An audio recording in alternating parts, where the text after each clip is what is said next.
আঞ্চলিক আবহাওয়া কেন্দ্র কলকাতার দৈনিক আবহাওয়া আপডেট ভিডিওতে আপনাকে স্বাগত। গত 24 ঘন্টায় রাজ্য জুড়ে শুষ্ক আবহাওয়া বিরাজ করেছে। দক্ষিণবঙ্গের মধ্যে সর্বনিম্ন তাপমাত্রা ছিল শ্রীনিকেতনে 13.5 ডিগ্রি সেলসিয়াস, উত্তরবঙ্গের সমতল ভূমিতে আলিপুর দুয়ারে 13.0 ডিগ্রি সেলসিয়াস, দার্জিলিংয়ের পাহাড়ি অঞ্চলে 6.0 ডিগ্রি সেলসিয়াস। কলকাতা আলিপুর এ ন্যূনতম তাপমাত্রা রেকর্ড হয়েছে 18.0 ডিগ্রি সেলসিয়াস।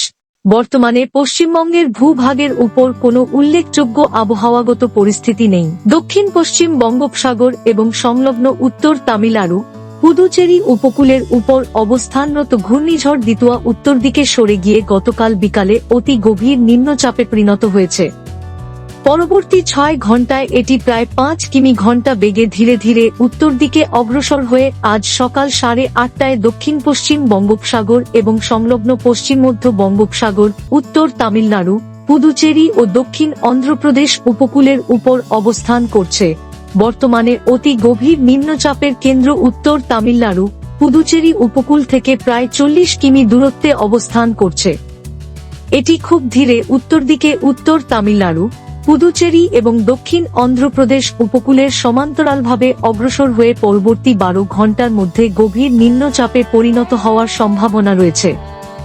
আজ দুপুর নাগাদ এটি দক্ষিণ পশ্চিম ও সংলগ্ন পশ্চিম মধ্য বঙ্গোপসাগরের উপর চেন্নাই উপকূল থেকে প্রায় 30 কিমি দূরত্বের মধ্যে কেন্দ্রীভূত হওয়ার সম্ভাবনা রয়েছে। আগামী এক সপ্তাহে রাজ্যের কোথাও আবহাওয়ার সতর্কতা নেই। প্রধানত শুষ্ক আবহাওয়া থাকবে, তবে আজ স্থানীয়ভাবে পূর্ব পশ্চিম বর্ধমান, বীরভূম, পুরুলিয়া, বাঁকুড়া ও ঝাড়গ্রাম জেলার 2-1 জায়গায় হালকা বৃষ্টিপাতের সম্ভাবনা রয়েছে। পশ্চিমবঙ্গের জেলাগুলিতে আগামী 24 ঘন্টায় সর্বনিম্ন তাপমাত্রার বিশেষ পরিবর্তন হবে না।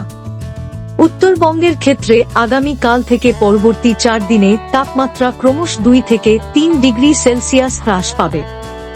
দক্ষিণবঙ্গের ক্ষেত্রে তাপমাত্রা ক্রমশ 2 থেকে 4 ডিগ্রি সেলসিয়াস হ্রাস পাবে।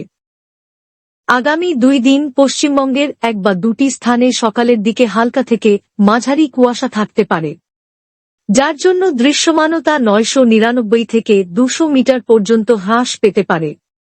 আবহাওয়া সম্পর্কিত আরও আপডেটের জন্য আমাদের অফিসিয়াল ওয়েবসাইটটি অনুসরণ করুন।